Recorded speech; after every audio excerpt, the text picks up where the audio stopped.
The flames had already consumed half the homestead by the time Beatrice Foster realized the raiders were not coming back to check for survivors. She lay face down in the dirt behind the chicken coop, her dress torn and bloodied, her ears still ringing from the gunshots that had taken her father and two brothers just an hour before this scorching afternoon in June of 1877. The Comanche raiders had swept through like a dust devil, taking everything of value, burning what they left behind, and riding off into the California wilderness as though her family's lives meant nothing at all. Beatrice was 22 years old, and in the span of less time than it took to bake bread, she had lost everyone she loved and everything she owned. The ranch her father had built with his own hands over 15 years was now just smoke and ash rising into the merciless blue sky. She could smell the burning wood, the livestock they had slaughtered, and something worse that made her stomach turn.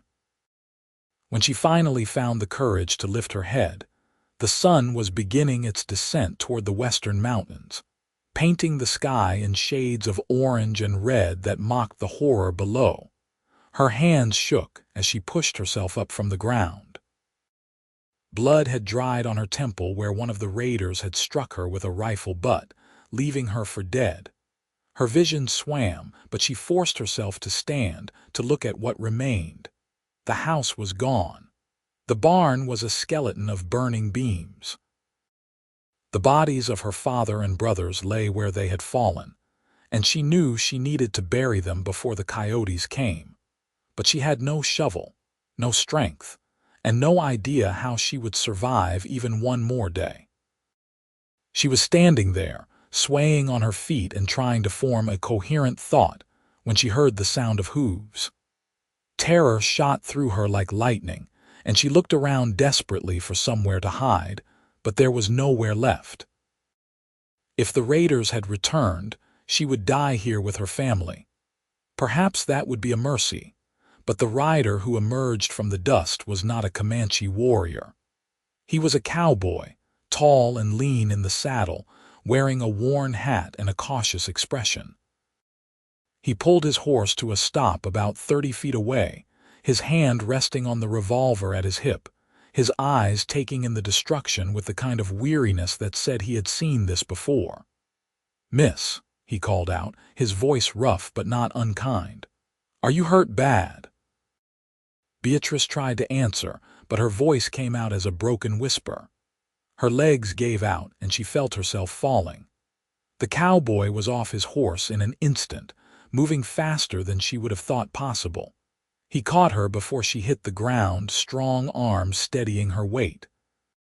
She looked up into a weathered face, maybe 30 years old, with dark eyes that held both sympathy and something harder, something that understood violence and loss.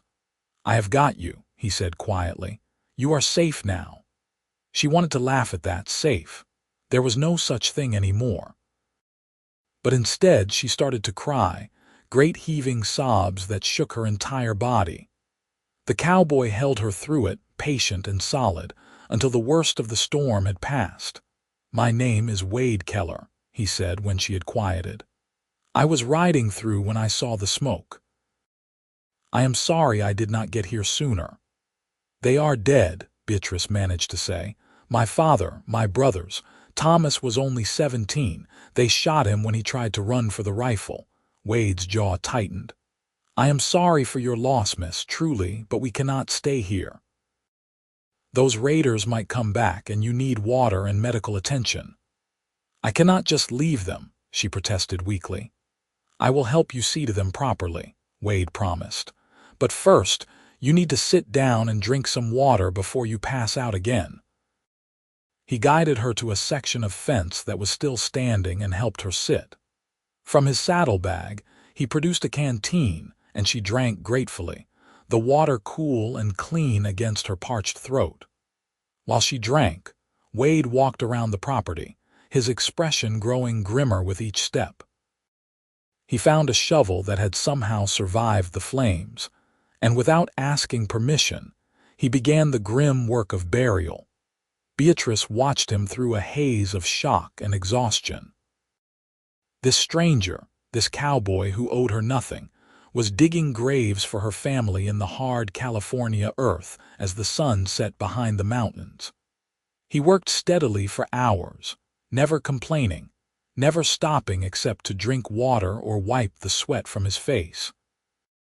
When the graves were ready, he came to her. "Can you walk?" he asked gently. Together they laid her father and brothers to rest. Beatrice said what prayers she could remember, her voice breaking on every other word. Wade stood beside her with his hat in his hands, silent and respectful.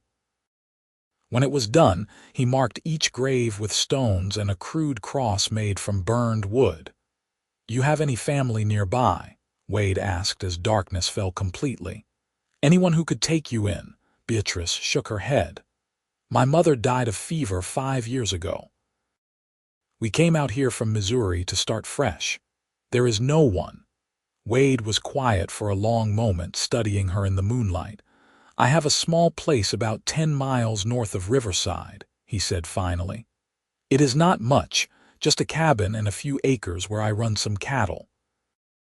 But it has a roof and walls, and it is safe. You could stay there until you figure out what you want to do next." Every instinct told Beatrice she should not trust a stranger, should not go off alone with a man she had just met. But what choice did she have? She had no money, no horse, no supplies. She had nothing but the torn dress on her back and the memory of flames. "Why would you help me?" she asked. Wade looked away toward the ruins of the homestead. "Because someone should have helped my sister when she needed it," he said quietly. "But no one did, and she died alone and afraid. I cannot change that, but maybe I can do better this time." There was such pain in his voice that Beatrice felt her heart constrict. She nodded slowly. "I will go with you, and thank you, Mr. Keller." "Just Wade," he said. He helped her onto his horse, then swung up behind her. She was too exhausted to feel embarrassed about the impropriety of it. She leaned back against his solid chest as the horse began to move, and she let herself believe, for just a moment, that she might survive this after all. The ride to Wade's cabin took several hours in the dark. Beatrice drifted in and out of consciousness, aware of the steady rhythm of the horse's gait and the warmth of Wade's arms around her, keeping her secure in the saddle. When they finally arrived, she saw a small but well-built cabin with a corral nearby and a few cattle moving in the moonlight. It was modest, but it looked like heaven to her exhausted eyes. Wade helped her down and led her inside. He lit a lantern, revealing a single room with a bed, a table, a stove, and a few chairs.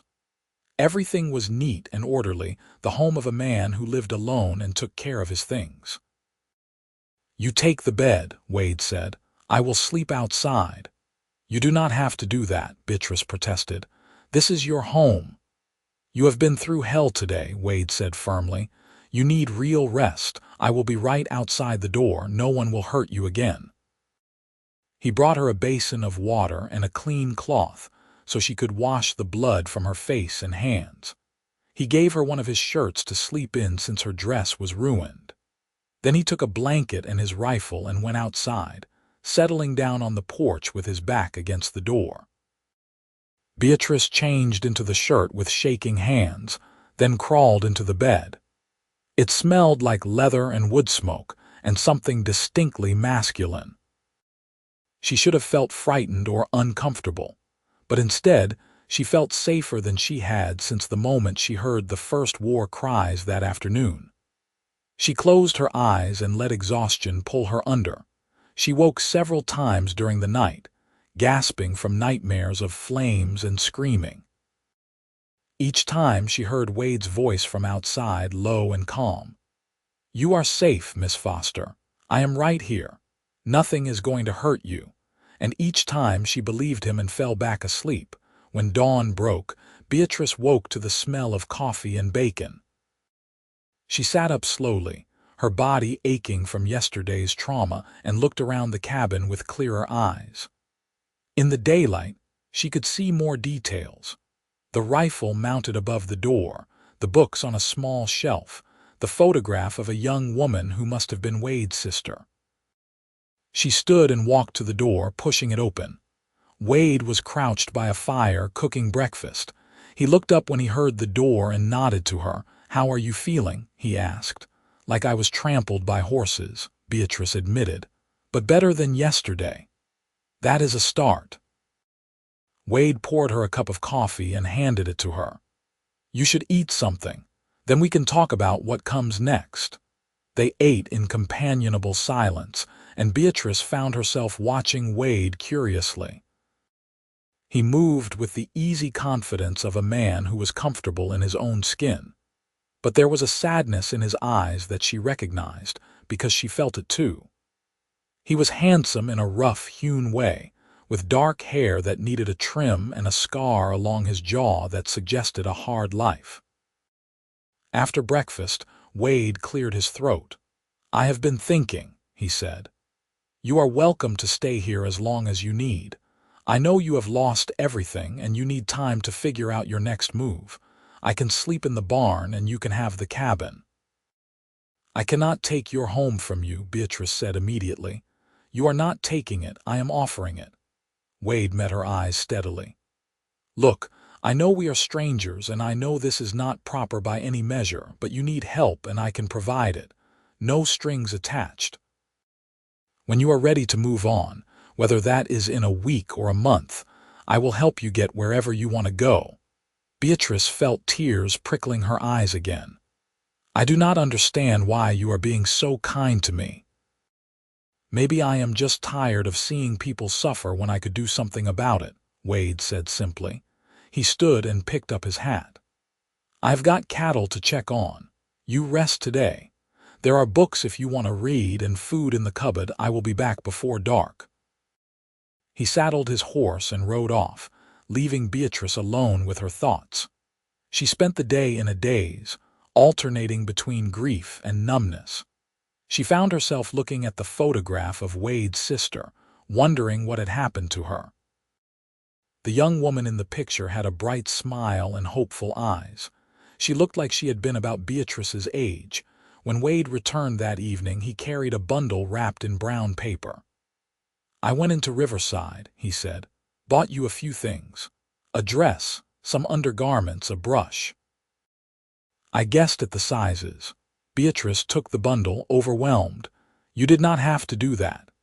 "You cannot wear my shirt forever," Wade said with a slight smile, the first she had seen from him.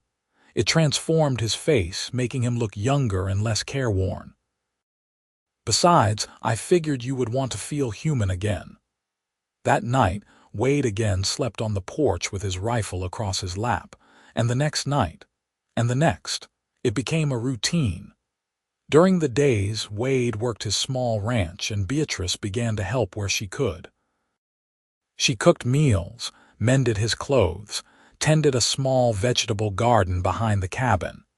She needed to feel useful, needed to prove she was not just a burden. A week passed, then two. Beatrice's physical wounds healed, but the emotional ones remained raw. She still woke from nightmares most nights, and Wade was always there, a steady presence keeping watch. They talked in the evenings, sharing stories about their lives. Wade told her about growing up in Texas, about his sister Emma who had been attacked by outlaws while traveling alone and died from her injuries. He had been away working a cattle drive when it happened, and the guilt had haunted him ever since. Beatrice told him about her childhood in Missouri, about her mother's death, about her father's dream of building something lasting in California. She cried when she talked about her brothers, especially Thomas, who had been so full of life and hope. "He wanted to be a lawyer," she said one night as they sat by the fire. "He was always reading, always arguing about politics and philosophy. My father used to joke that Thomas could talk a wolf into becoming a house dog." Wade smiled at that. "He sounds like he was something special." He was. They all were. Beatrice looked at Wade across the fire. You are something special too, Wade Keller. I do not think you realize it, but you saved my life. Not just from the raiders, but from giving up entirely. Wade looked uncomfortable with the praise. I just did what anyone should do. But most people would not have, Beatrice said softly. Most people would have ridden past, or they would have helped for a day and then left me to figure things out on my own. But you have been standing guard every single night, making sure I feel safe. That is not nothing. Their eyes met across the fire, and something shifted between them. Beatrice felt her breath catch. She had been so focused on survival, on grief, that she had not let herself acknowledge what she was starting to feel for this quiet, honorable man who asked for nothing in return for his kindness. Wade looked away first, clearing his throat. It is getting late. You should get some rest. But that night, as Beatrice lay in bed, she could not stop thinking about the way Wade had looked at her. And she wondered if maybe, just maybe, he was starting to feel something too. The next morning, a group of riders approached the cabin. Beatrice was outside hanging laundry when she spotted them, and her heart nearly stopped. Wade was in the corral with the horses, but he saw them too. He moved quickly to Beatrice's side, his hand on his gun. "Get inside," he said quietly. But Beatrice could see now that these were not raiders. They wore badges. The lead rider was an older man with a gray mustache and a weathered face. "Wade Keller," the man called out. "Been a while." Wade relaxed slightly but kept himself positioned between Beatrice and the riders. "Sheriff Mason." "What brings you out here?" The sheriff's eyes moved to Beatrice. "Heard about the raid on the Foster place. Wanted to check if there were any survivors." He looked at Wade with a raised eyebrow. "Seems you found one." "This is Miss Beatrice Foster," Wade said. "She is staying here while she recovers." "I see." The sheriff dismounted and approached. "Miss Foster, I am sorry for your loss. We have been tracking that Comanche raiding party, but they crossed into Mexico. Not much we can do at this point." Beatrice nodded, feeling the familiar ache of grief. "I understand. Do you have family we can contact?" the sheriff asked. "No, sir, there is no one." The sheriff looked between her and Wade, his expression unreadable. "Well, Keller is a good man, even if he is something of a hermit these days. You are in decent hands." He tipped his hat. "If you need anything, Miss Foster, you can find me in Riverside." After the sheriff and his men rode off, Wade let out a long breath. "That could have been worse." "What do you mean?" Beatrice asked. "Small towns talk," Wade said. "A young woman living alone with a bachelor, even under these circumstances. People will have opinions." "Let them," Beatrice said, surprising herself with the fierceness in her voice. "You have been nothing but a gentleman. Anyone who suggests otherwise can answer to me." Wade looked at her with something like admiration. "You have got fire in you, Beatrice Foster. That is good. You are going to need it." As summer deepened into July, the heat became oppressive. Beatrice and Wade fell into an easy rhythm of work and companionship. She was stronger now, both physically and emotionally. She could talk about her family without breaking down, though the sadness never fully left her eyes. Wade continued to sleep on the porch every night, keeping his promise to stand guard, but the tension between them was growing. It was in the way their hands would brush when passing tools, in the lingering looks across the dinner table, in the sound of each other's voices. Beatrice found herself thinking about Wade constantly, about the strength in his hands, the rare beauty of his smile, the way he made her feel safe and valued. She had never felt this way about any man before, and it terrified her even as it thrilled her. One evening in late July, a storm rolled in. Thunder shook the cabin and lightning split the sky. Beatrice was sitting at the table trying to read by lamplight when she heard Wade come inside, soaked to the skin. "Too dangerous to stay out there," he explained, pulling off his wet hat. "Lightning is striking too close." "You should change into dry clothes," Beatrice said, trying not to stare at the way his wet shirt clung to his chest. Wade grabbed a dry shirt from a peg and turned his back to change. Beatrice looked away, her cheeks burning. When he turned around, their eyes met, and the air in the cabin suddenly felt charged with more than just the storm. "Beatrice," Wade said quietly, "I need to tell you something." Her heart was pounding. "What is it?" He crossed the small space between them, stopping just a few feet away. "These past weeks, having you here, it has been the happiest I have been in years. You make this place feel like a home instead of just somewhere I sleep. And I know this is not the right time. I know you are still grieving and I am supposed to just be helping you, but I cannot keep pretending I do not feel something more." Beatrice stood, her legs shaky. "Wade, I feel it too. I have been feeling it for weeks now. When I think about leaving here, about moving on, it makes me feel sick because I do not want to leave you." "Then do not leave," Wade said, his voice rough with emotion. "Stay, not as someone I am helping, but as someone I am courting, someone I am building a life with." He took her hands in his. "I know it is fast. I know we have not known each other long, but I feel like I have been waiting for you my whole life."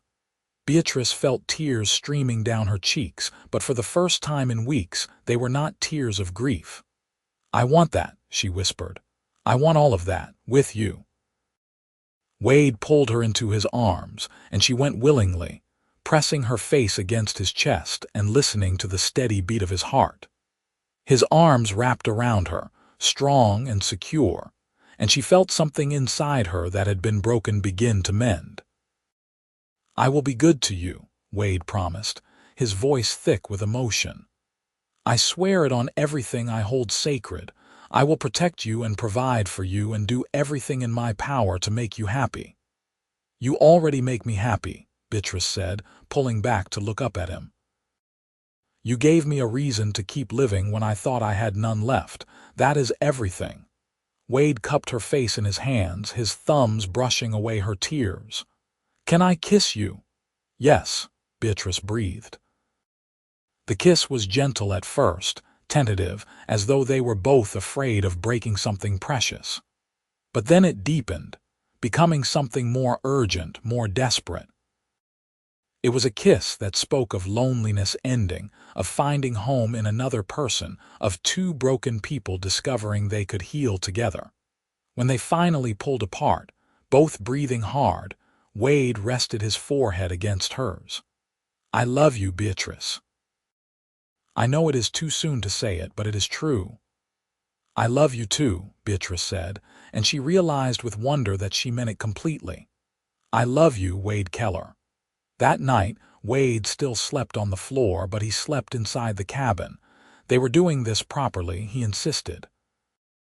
They would court and then marry, and only then would they share a bed. Beatrice protested that she did not care about propriety, but Wade was firm. "I care about your reputation," he said. "And I care about doing right by you. We have time now. We have all the time in the world." Over the next weeks, Wade courted Beatrice in earnest. He picked wildflowers for her, taught her to ride his gentlest horse, took her into Riverside for supplies, and introduced her proudly as the woman he intended to marry. The townspeople were kind if curious. The women especially seemed to soften toward her when they heard her story, and several offered friendship and support. In August, Wade proposed properly. He took Beatrice to a spot on his land where a creek ran through a grove of cottonwood trees. He got down on one knee and presented her with a simple gold ring. "It was my mother's," he said. "She gave it to me before she died and told me to give it to the woman who made me want to be a better man. That is you, Beatrice. You make me want to be better, to do better, to build something lasting and good. Will you marry me?" "Yes," Beatrice said, not even trying to stop her tears. "Yes, 1,000 times yes." They married in September in a small ceremony at the church in Riverside. The sheriff gave Beatrice away, and several of the town women helped her sew a simple white dress. Wade wore his best suit, and when he saw Beatrice walking down the aisle, his eyes filled with tears. "You are so beautiful," he whispered when she reached his side. The ceremony was short and sweet. When the preacher pronounced them man and wife, Wade kissed her with such tenderness that Beatrice felt her heart might burst from happiness. After everything she had lost, after all the pain and horror, she had found something true and good and worth fighting for. The wedding night was everything Beatrice had hoped for and more. Wade was gentle and patient, taking his time to make sure she felt cherished and desired. Afterward, as they lay tangled together in the bed, Wade stroked her hair and whispered his love over and over like a prayer. "I will spend every day of my life trying to make you happy," he promised. "You already do," Beatrice said, kissing his chest. "Just by being you." Life settled into a new rhythm. Beatrice threw herself into making the cabin a true home. She sewed curtains, planted more vegetables, even convinced Wade to build an addition so they would have more room. Wade worked the ranch with renewed energy, talking about expanding the herd, maybe buying the adjacent property. They worked side by side during the days and held each other close at night, both grateful for the second chance they had been given. In November, Beatrice realized she was pregnant. She was both thrilled and terrified. Wade was overjoyed, immediately becoming even more protective than he already was. He insisted she rest more, that he would handle the heavier chores. Beatrice found it both endearing and exasperating. "I am pregnant, not made of glass," she told him one afternoon when he tried to stop her from carrying a basket of laundry. "I know," Wade said, taking the basket from her anyway. "But you are carrying something precious, and I am not taking any chances." Their son was born in June of 1878, exactly 1 year after Beatrice had lost everything. The labor was long and difficult, but Wade never left her side, holding her hand and whispering encouragement. When the baby finally arrived, healthy and squalling, Wade cut the cord with shaking hands and then cradled his son with such awe and love that Beatrice started crying all over again. "What should we name him?" Wade asked, looking up at her with shining eyes. Beatrice had been thinking about this for months. "Thomas," she said softly, "after my brother. So his name lives on." Wade nodded, his throat working with emotion. "Thomas Keller, that is perfect." Little Tommy, as they called him, became the center of their world. Beatrice had never imagined she could love anyone as much as she loved her husband and her son. Watching Wade with Tommy, seeing the gentleness and devotion he showed, made her fall even deeper in love with him. The ranch prospered. Wade's careful management and hard work paid off, and they were able to expand. They bought the adjacent property, adding more cattle and even a few horses. Beatrice kept chickens and sold eggs in town. They were not wealthy, but they were comfortable and happy. When Tommy was 2, Beatrice became pregnant again. This time, the pregnancy was easier, and she gave birth to a daughter in the spring of 1880. They named her Emma Rose, after Wade's sister. Wade wept when he held his daughter for the first time, finally finding peace with the grief he had carried for so long. "Emma would have loved this," he said to Beatrice. "She would have loved you and the children. I wish she could have met you." "I wish I could have known her," Beatrice said. "But I like to think she is watching over us, happy that you found love and family again." The years passed in a blur of joy and hard work. Tommy grew into a serious, thoughtful boy who loved books and learning, so much like Beatrice's brother that it made her heart ache in the best way. Emma was spirited and brave, always wanting to help her father with the cattle, fearless in the face of anything. They had 2 more children, another son named James in 1883 and a daughter named Grace in 1885. The cabin had long since been expanded into a proper house with multiple bedrooms and a big kitchen where the family gathered for meals. The ranch had grown too, becoming one of the more successful operations in the area. But no matter how busy they got, Wade always made time to kiss Beatrice goodnight, to tell her he loved her, to remind her that she was the best thing that had ever happened to him. "You ever think about that day?" Beatrice asked him one night in 1886. They were sitting on the porch, watching the sunset paint the sky in brilliant colors. The children were inside, finishing their schoolwork. "The day you found me." "Every day," Wade admitted. "I think about how close I came to not taking that route, to not seeing the smoke. I think about how different my life would be if I had not met you that day." "I think about it too," Beatrice said. "How I thought my life was over, how I wanted to give up, and then you appeared like an answer to a prayer I had not even known how to pray." Wade took her hand, lacing their fingers together. "You saved me just as much as I saved you, you know. I was just existing before you came along, going through the motions. You gave me a reason to really live again." Beatrice leaned against his shoulder, feeling his warmth and solid strength. "We saved each other." "Yes," Wade agreed. "We did." In 1888, Tommy announced he wanted to go to school in San Francisco to study law, just like his uncle had dreamed of doing. Beatrice cried, both proud and heartbroken to see her firstborn preparing to leave. Wade was more stoic, but she could see the emotion in his eyes as he helped Tommy pack. "You make us proud, son," Wade told Tommy the day before he left.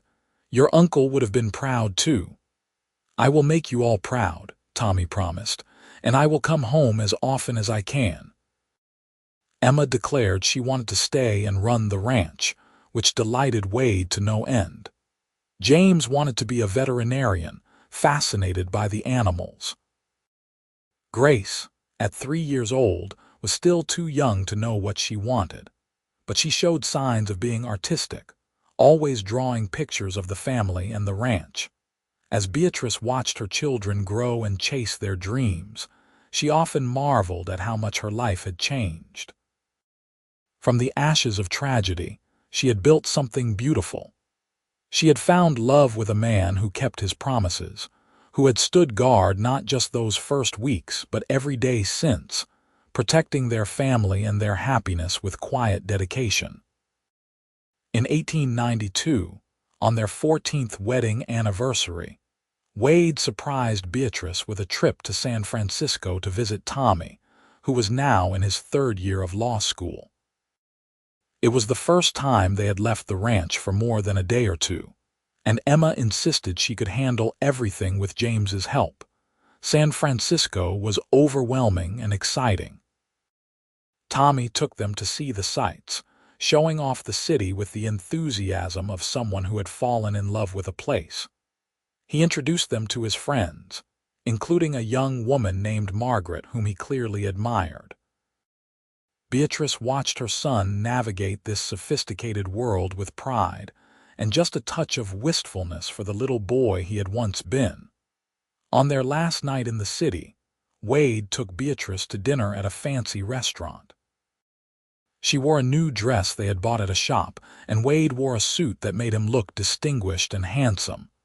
They felt out of place among the wealthy city people, but they did not care. "You ever wish we had more?" Wade asked as they ate. "That I could give you a life like this, with fancy restaurants and beautiful clothes." Beatrice reached across the table and took his hand. "I have everything I want," she said firmly. "I have you, I have our children, I have our home. This is lovely, but it is not real life. Real life is sitting on our porch at sunset. It is Sunday dinners with the whole family. It is you holding me at night and making me feel like the luckiest woman in the world. That is what I want, Wade. That is all I have ever wanted since the day you rode into my life and gave me a reason to start over." Wade's eyes were suspiciously bright. "I love you, Beatrice Keller, more today than the day I married you, and I will love you even more tomorrow." "And I love you," Beatrice said. "Thank you for standing guard all these years, for protecting not just my life, but my heart." They returned home to find the ranch running smoothly and their children excited to have them back. Grace, now 7, had painted them a picture of the whole family standing in front of the house. It was crude and childish, but Beatrice hung it in a place of honor above the fireplace. The years continued to pass, bringing both joys and sorrows. Tommy graduated from law school and opened a practice in Riverside, wanting to be close to family. He married Margaret, and they gave Beatrice and Wade their first grandchild in 1895. Emma married a neighboring rancher's son, a good man who loved her spirit and strength. They built a house on the edge of Wade and Beatrice's property and worked the ranch together. James went to school to study animal medicine and came back to Riverside to set up a veterinary practice.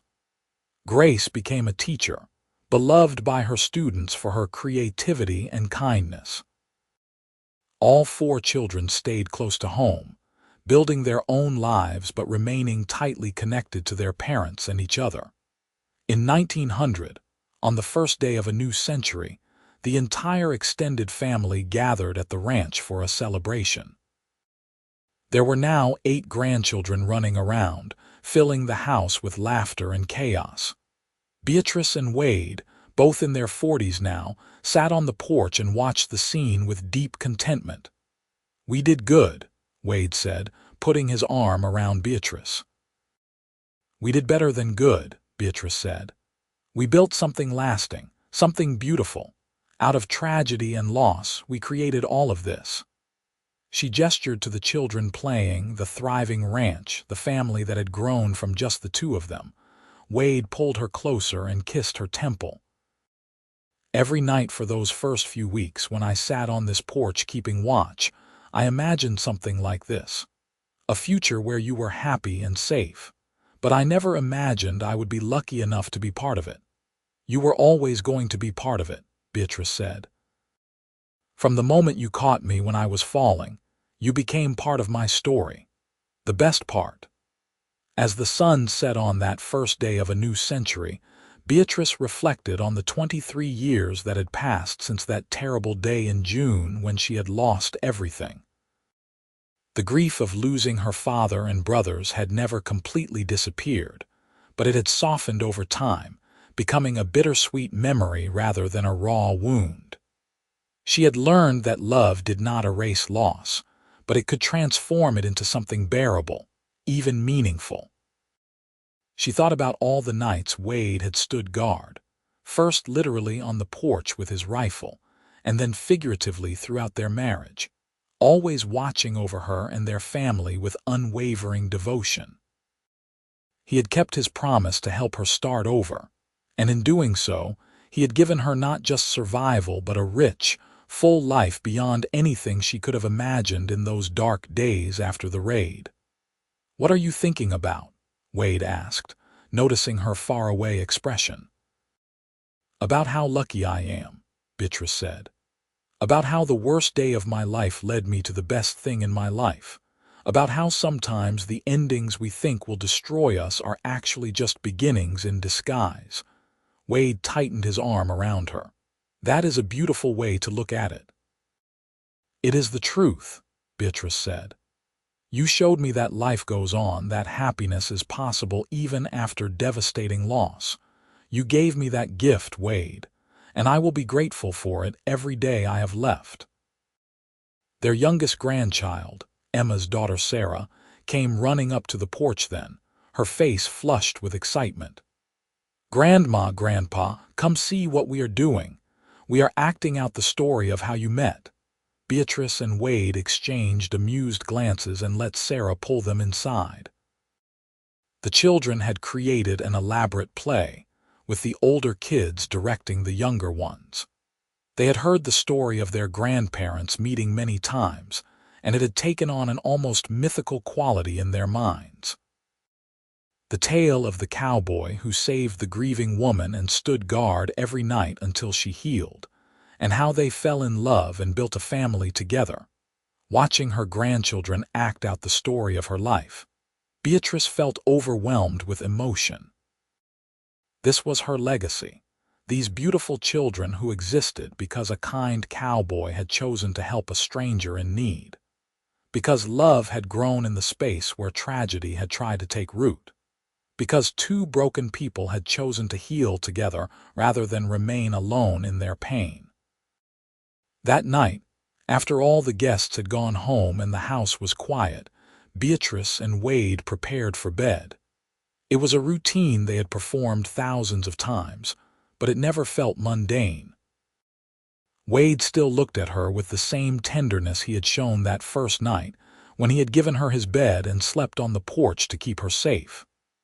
"You remember that first night?" Beatrice asked as they lay in bed, wrapped in each other's arms. "When you slept outside with your rifle?" "Of course," Wade said. "I was terrified you would have nightmares and I would not hear you, that you would be scared and I would not be able to reassure you fast enough." "I did have nightmares," Beatrice said, "but you heard everyone. You always heard me." "And I always will," Wade promised, kissing her forehead. "For as long as I draw breath, I will be here, standing guard over you and everything we have built together." Beatrice smiled in the darkness. "You are still my cowboy guardian even after all these years." "Always," Wade said simply. The years continued to unfold in a pattern of work, love, and family. In 1905, Beatrice and Wade celebrated their 25th wedding anniversary with a huge party attended by what seemed like half of Riverside. Their children gave speeches about what their parents' love had taught them about commitment and devotion.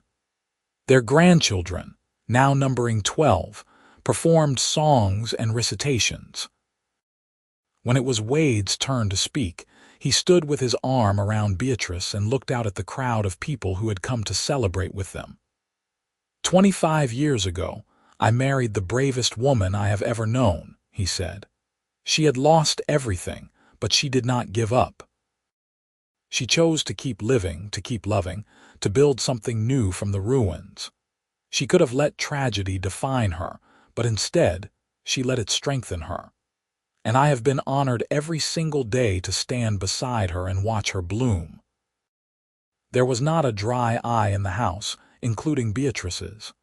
When Wade finished his speech, she stood on her toes and kissed him, not caring who was watching. "Thank you for choosing me," she whispered against his lips. "Thank you for every night you stood guard, every day you worked to build our life, every moment you loved me." "Choosing you was the easiest thing I ever did," Wade said. As they moved into their 50s, both Beatrice and Wade began to slow down a bit. The ranch was mostly run by Emma and her husband now, though Wade still helped with the day-to-day operations.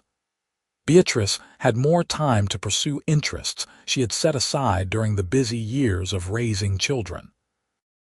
She joined a women's club in town, helped with church activities, and spent hours playing with her grandchildren. But no matter what else filled their days, they always made time for each other. Every evening they sat on the porch together, holding hands and watching the sunset.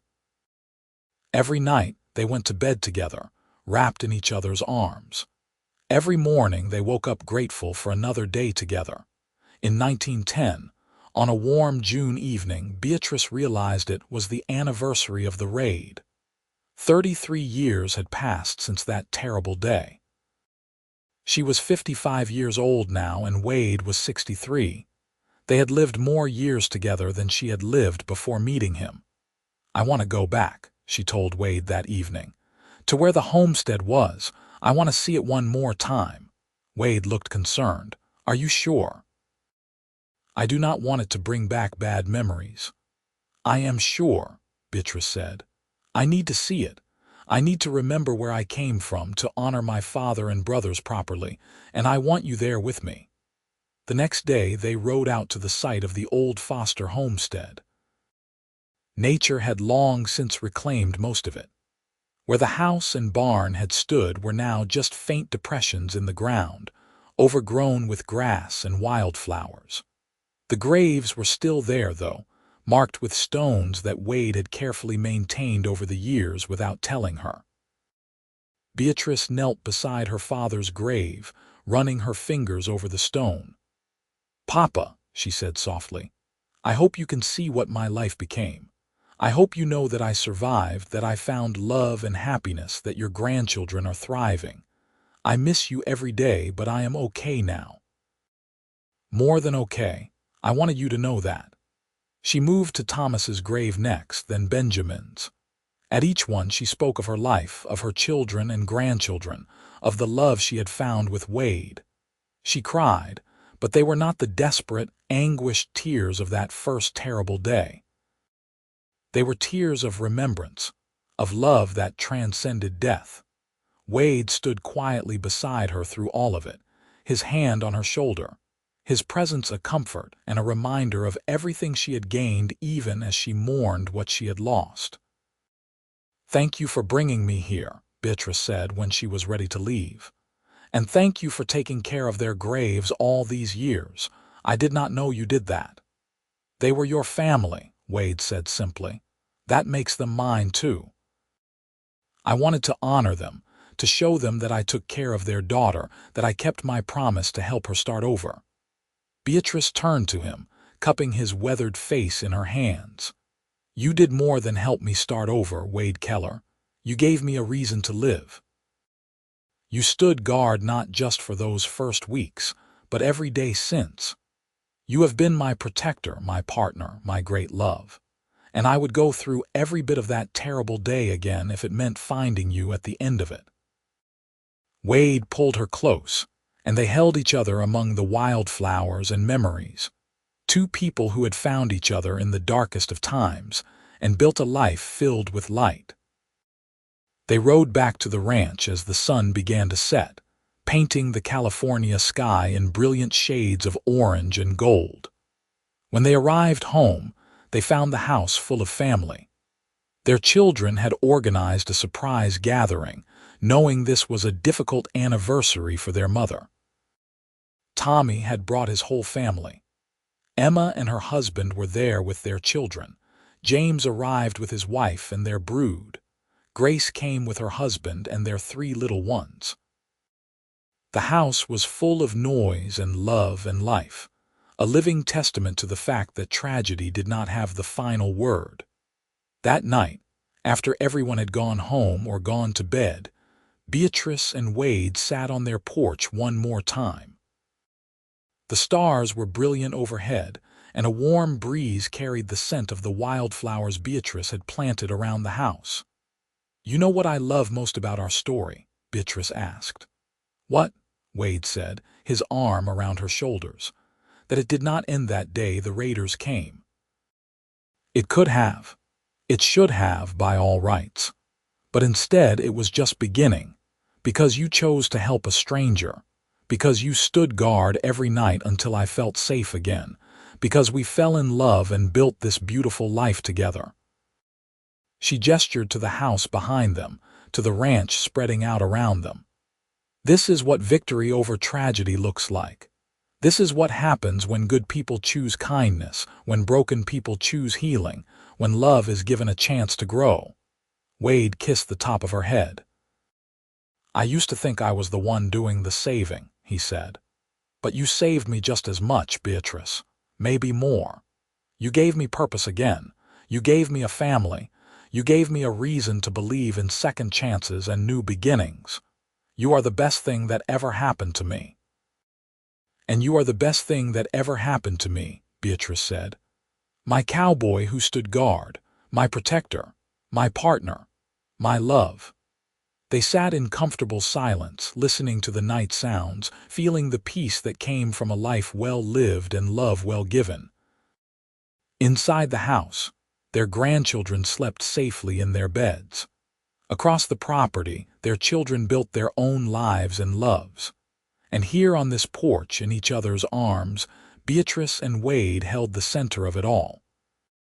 The raiders had taken everything she had that terrible day in June of 1877. But what had grown in the place of that loss was richer and more beautiful than anything she could have imagined. A cowboy had helped her start over, had stood guard every night until she felt safe again. And in the process, they had fallen in love and created a legacy that would endure for generations.